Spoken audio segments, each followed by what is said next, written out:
In my last video, I said that I was going to make a response sort of video to Jack Howard's video where he talks about his favorite films. And if you haven't seen that, I'll put it below. So let's go ahead and get into it. First, there is Secondhand Lions, if you can't see that. This is probably my favorite film ever. And it's just one that's always resonated with me. I was always a really imaginative kid, and this movie is a story within a story. It's about a boy who goes and lives with his uncles, and they tell him about their past adventures. And what I love most about it is that most stories, when you're watching it in the film and somebody's telling the story, you're seeing it from their perspective when it goes into a flashback of that happening. But in this film, at least my interpretation of it is that you are seeing the story being told through the kid Walter's imagination. So what you're seeing when the uncles are retelling it is what Walter is picturing, and I just really think that's really unique. I like that it gives that depth to not only the uncles telling the story, but what Walter pictures them as, and like the people that he imagines them as, because they become the people who are most important in his life. The film is also about Walter getting away from a bad situation and finding a place where he's finally valued and doesn't feel lonely. This movie helped me learn that sometimes it's not your parents who you love the most and are closest to within your family, and that it's acceptable, and that getting away from bad situations, even from your family, is also really acceptable, and I think is something that's incredibly important. I've hardly met anyone who didn't end up enjoying some part of this movie. The next film that I'm going to talk about, I love this movie. I can't say how many times I've watched this movie. It's one of my favorites, and I love it for so many reasons, but one of the most, probably one of the biggest reasons, is all the little intricate details in this film are incredible, and it has these incredible scenes. It has really, really well done cinematography, and just so much thought has been put into this film. It's just, oh god. In particular, there's a scene where the Bennetts are at a ball that Mr. Bingley has hosted, and Elizabeth is walking through all these different rooms, and in the background you see her family in each of the rooms, and they're doing their own things. They're not part of the scene really at all, except for in the background.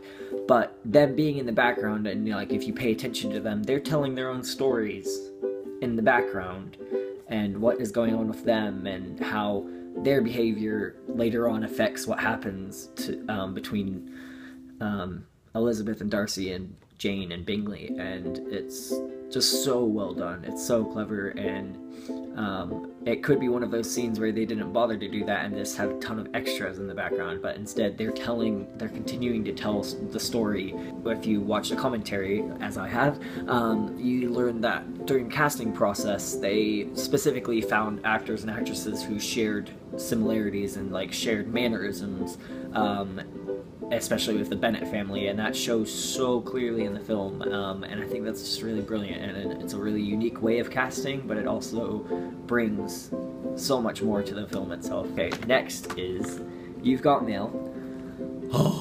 I just watched this the other night with some friends who had never seen it, and I was like, excuse me? I like it because all of the reactions in the movie, because it is an older movie.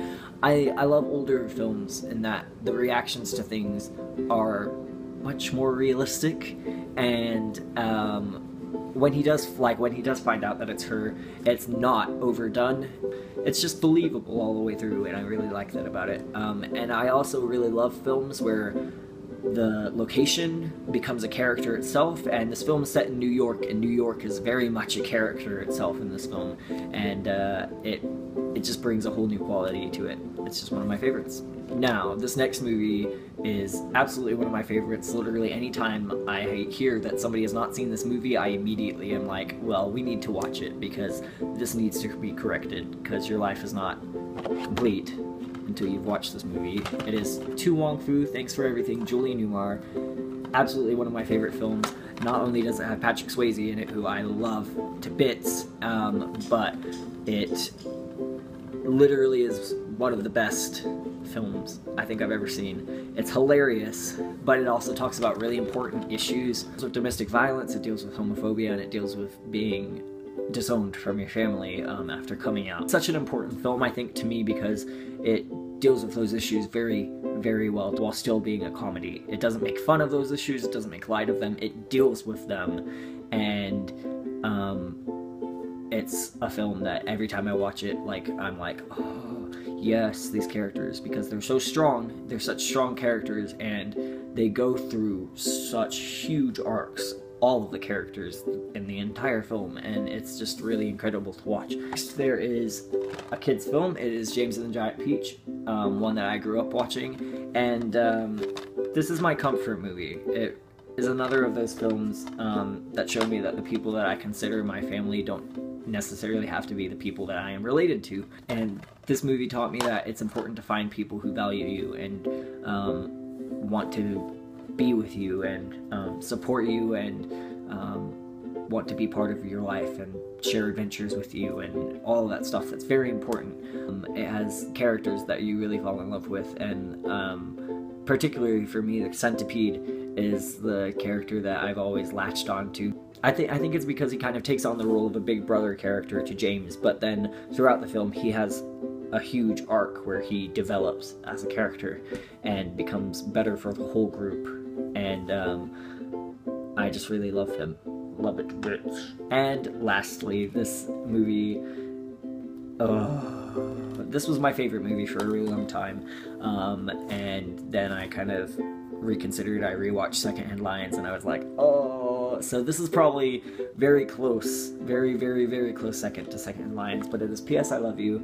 This film is the epitome of my relationship goals. It's such a sad film, it really is, but it's also one of the most touching films I've ever watched, and I think it's incredibly important, because this film, probably my favorite scene, is the opening scene, in which the couple are having an argument, and you can tell during their argument how much they know each other, and they know each other's little nuances. They know how to piss each other off and say things that are gonna set the other one off, but then immediately after the argument they go into 2 separate rooms, and then immediately, like, it takes 3 seconds for them to come back and apologize and have a discussion about it. And this movie kind of, like, it's throughout the movie you see their relationship, and it's things like that that, like, are, I think, really important to see in relationships, especially movies, because there are so many movies that display, like, romantic relationships in really dumb ways. It really shows all the little nuances of being in love with somebody and sharing your life with them, and, like, the aggravating moments and the misunderstandings and the compromises that you have to make,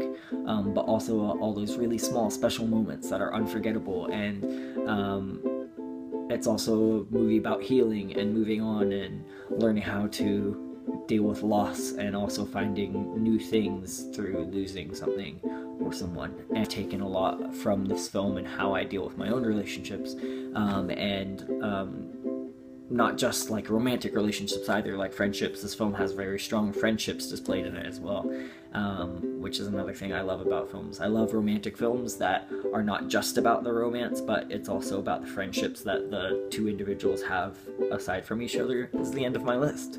I'm done. I had a few more, but I figured I'd go on and on and on about them, as I have with these ones, and this would be a never-ending video. I would love to know if anybody has seen these films that I've listed and what you thought of them, but also tell me what your favorite films are, and let's continue this discussion that Jack Howard started, because I'm really curious. I would like to watch more films.